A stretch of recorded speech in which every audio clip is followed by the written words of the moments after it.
2007-8 से 2020-21 तक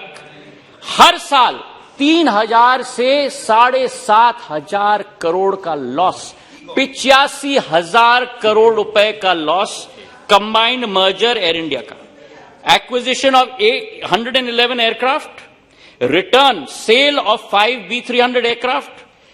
777 B300 15 in excess, merger of two companies with totally two different cultures, two different visions, two different employment retention programs, and you result in 20 crore का loss प्रतिदिन, 7,500 का loss.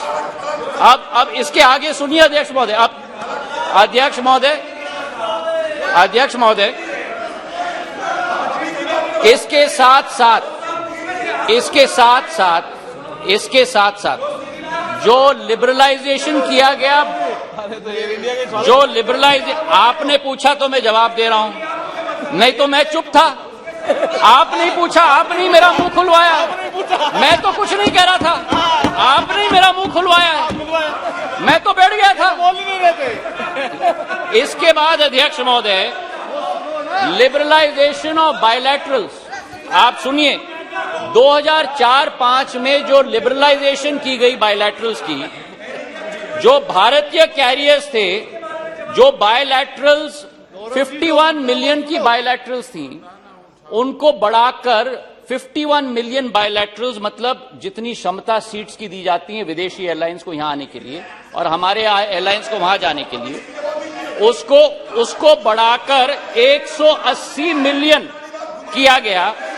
और खाड़ी देशों में 100 से 200% बढ़ाया गया, साउथ ईस्टर्न नेशंस को 200% बढ़ाया गया और यूरोपियन नेशंस को 400% बढ़ाया गया, जबकि भारतीय कैरियर्स के पास वो क्षमता नहीं थी। तो इसके आधार पर अध्यक्ष महोदय, क्या पोजीशन हुआ एयरलाइंस की जब ये स्थिति हुई जो दा पूछ रहे थे मुझसे?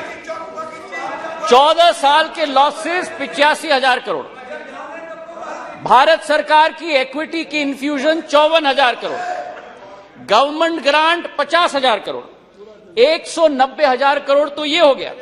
और वर्तमान का नेट डेट था 66,000 करोड़,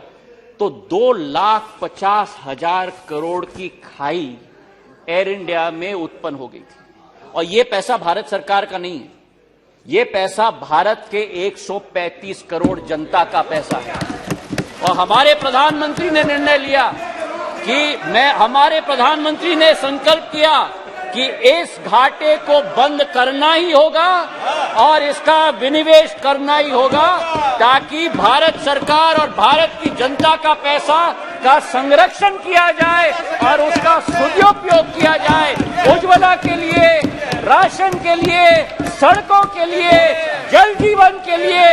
आम जन के लिए। और इसलिए अध्यक्ष महोदय, इस कंपनी का विनिवेश किया गया, जो प्रेमचंद्रन जी ने बहुत महत्वपूर्ण मुद्दा उठाया था और दास साहब ने उठाया था।